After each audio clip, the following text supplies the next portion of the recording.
नारायण नारायण। आज का विषय है वृत्ति भगवंतमय होने को ही भक्ति कहते हैं। भगवान के कारण पंच महाभूत निर्माण हुए और यदि गंभीरता से सोचें तो सभी चमत्कार भगवान की सामर्थ्य से ही होते हैं। भगवान में जो हैं वह सब हम में भी हैं। वह संसार का स्वामी है, उसी की सत्ता से सभी व्यवहार घटते हैं।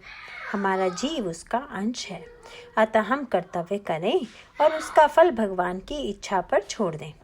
अब सवाल यह है कि यदि सभी बातें ईश्वर की इच्छा से होती हैं तो मेरी इच्छा से भी भगवान ही पैदा करता है, और यदि ऐसा है तो मैं अपनी इच्छा को क्यों बलि दूं?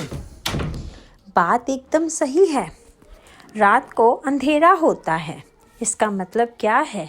उसका कारण है सूर्य, क्योंकि सूर्य के अस्त होने पर अंधेरा होता है। इसका मतलब यह है कि जैसे प्रकाश का कारण सूरज है, वैसे ही अंधेरे का कारण भी सूरज ही है। भेद सिर्फ इतना है कि प्रकाश का कारण उसके अस्तित्व में है और अंधेरे का कारण उसकी अनुपस्थिति में है। सार यह है कि भगवान का विस्मरण होने पर मेरी इच्छा पैदा होती है, अतः जो भगवान पाने की इच्छा करता है वह उसका स्मरण करे और अपनी इच्छा उसे अर्पण करे। अपनी देह बुद्धि नष्ट होने पर हम भगवान को पहचान पाते हैं।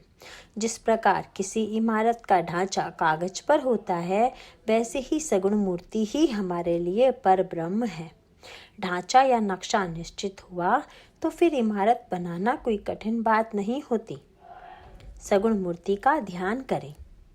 ब्रह्म निराकार है, उसे साकार करना गलत है, ऐसा कुछ लोग कहते हैं। पर मैं स्वयं जब तक साकार हूँ तब तक सगुण मूर्ति का पूजन जरूरी है। मैं राम का हूँ कहने का अर्थ है मैं ब्रह्म हूँ कहना। तदाकार वृत्ति होने का अर्थ है अनुसंधान, और अनुसंधान से वृत्ति भगवंतमय होने का अर्थ है भक्ति। ब्रह्म सत्य और जगत मिथ्या, इसका संक्षेप में अर्थ है संसार जैसा है वैसा ही वह है। ऐसा जो हम समझते हैं वास्तव में वैसा वह नहीं है।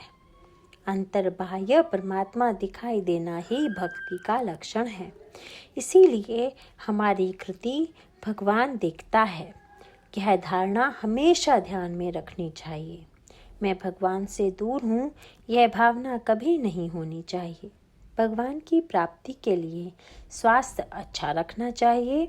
मन राम में लीन हुआ हो तो देह का विस्मरण होता है, अतः नाम स्मरण के आधार से मन भगवान के प्रति विलीन करना ही परमार्थ का सार है। नारायण नारायण।